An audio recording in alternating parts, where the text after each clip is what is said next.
Oh my gosh, my hair looks gross right now. I don't want to talk about it. Hello, everybody, and welcome back to my channel. My name is Nicole, and this is day 11 of my Vlogmas adventure. If you want to follow along as I figure out this one woman show thing, then please subscribe. On this channel, I like to talk about what I'm watching, what I'm reading, and whatever else I feel like talking about. Still kind of trying to figure that out. Lately, I've been kind of thinking about all of the different ways that we are accessing content these days and all the different streaming services that are out there. And I guess I kind of just wanted to make a little video series where I talk a little bit about why I have certain subscriptions over others or the pros and cons of all of them. Today, I kind of want to make a case for why you should or shouldn't have a Hulu subscription. Here's a little bit about Hulu for those who don't know. Hulu is a streaming service that offers movies, TV shows, and live TV. They have an estimated 1,650 shows right now and over 2,500 movies to choose from. They're the fourth most popular streaming service according to Statista. Here's my cute little infographic. Look what I found. I did research. Pricing will vary depending on how much you hate advertisements. Personally, for me, they're just not worth it. I love a deal, but I can't. I just can't. Regular schmegular Hulu is $8, $15 with no ads, $70 for Hulu with ads and live TV, and $83 a month for Hulu and live TV with no advertisements. You can also add on other streaming services like HBO, Cinemax, Showtime, Stars, and other amenities like unlimited screens that can be all on at the same time, and streaming things in Espanol for $5 to $10 a month. Side note, I think it's kind of fucked to ask people to spend an extra $5 for speaking Spanish, but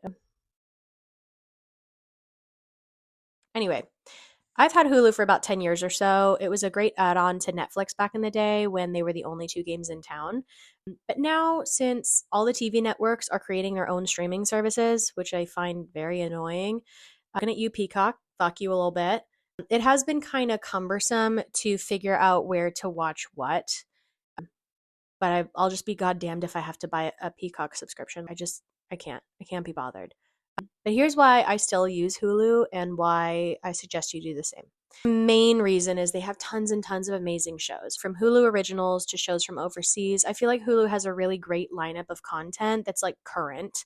While they may not have as much as Netflix or Prime Video, I would argue that Hulu kind of has better quality shows compared to Netflix.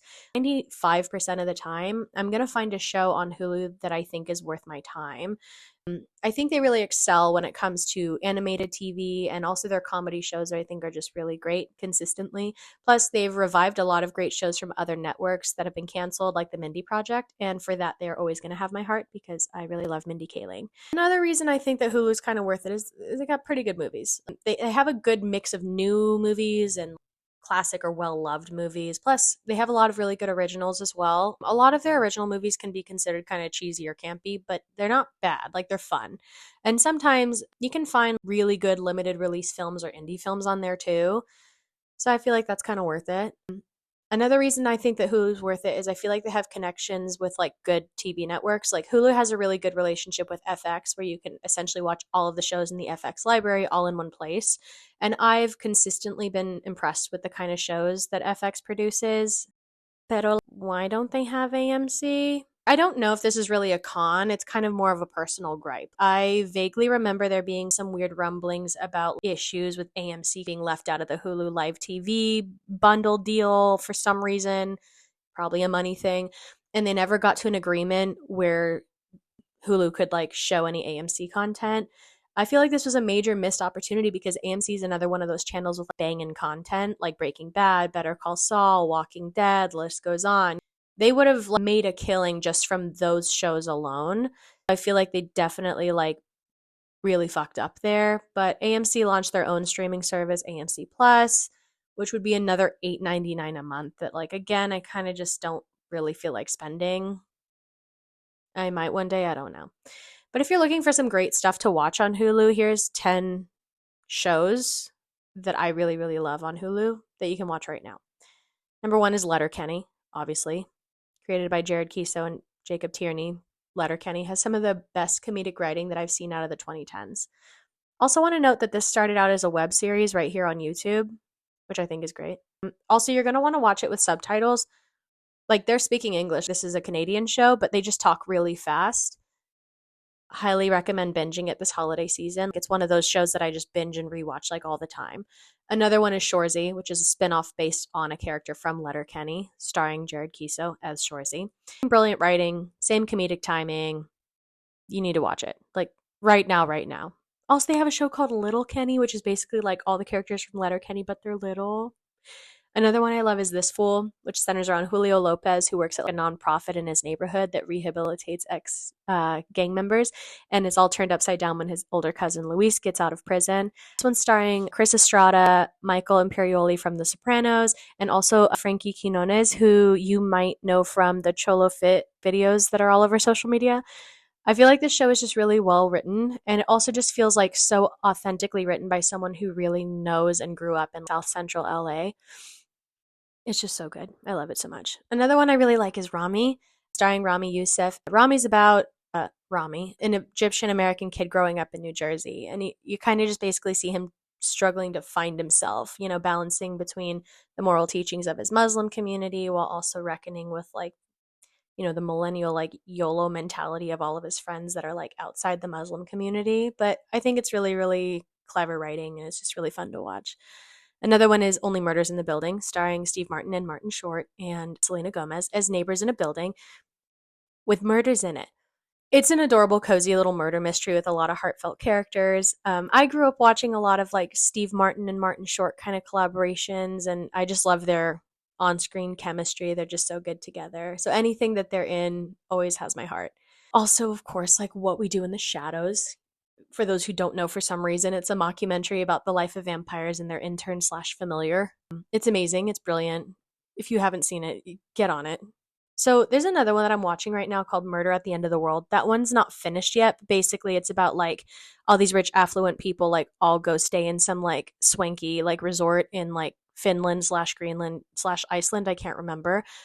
And then there's like a murder, and they all have to kind of solve it. I don't know. It's really good. Maybe I'll talk more about it when I like finish it. Also, I really love Fargo, which is an anthology of like murder, mystery, intrigue, and general like northern people quirks. Each season has like a new storyline, and like, each season is somehow more cinematic than the next. I'm obsessed. Also, of course, there's The Bear. If you haven't watched the show, get the fuck off my line, chef. The Bear is like a fast paced, high energy slice of life series about a celebrated, like classically trained, like culinary school star chef returning home to take over his brother's failing but beloved sandwich shop in Chicago. Phenomenal cast. It's got 2 seasons at this point. Please watch it like right now, right now. Another one that comes to mind is The Patient. So, again, from FX. This has, like, I just feel like FX has some of my favorite limited series, but this is the one I need you to watch. The Patient stars Steve Carell and Domhnall Gleeson, and Steve Carell plays a therapist who's visited by like a serial killer that like really wants to stop being a serial killer. It's intense. It is like slow burn. It's harrowing. It is really good. Also, I don't know what kind of uncanny valley makeup they did to Domhnall Gleeson, but like I've never been this afraid of a Weasley in my life. Another one that comes to mind as well is The Great. You know, all about Catherine the Great. I'm just obsessed. I love a period drama, but I specifically love a period comedy when they do those really well. It's so fun. I'm bummed though because that one I think like this is their final season, but it's really really fun. But yeah, I mean, those are my thoughts on Hulu as a streaming service. I know there's more streaming services out there than ever before, but I also just feel like Hulu is one of the OGs that has consistently delivered like really, really, really good content and is definitely worth the money, I would say. Also, I would say it's always worth the money to get rid of ads. Like, I'm poor, but I always budget for like no advertisements. I can't. But let me know in the comments below. Do you have Hulu? What are your favorite shows on Hulu? Otherwise, thanks so much for watching. I'll see you tomorrow.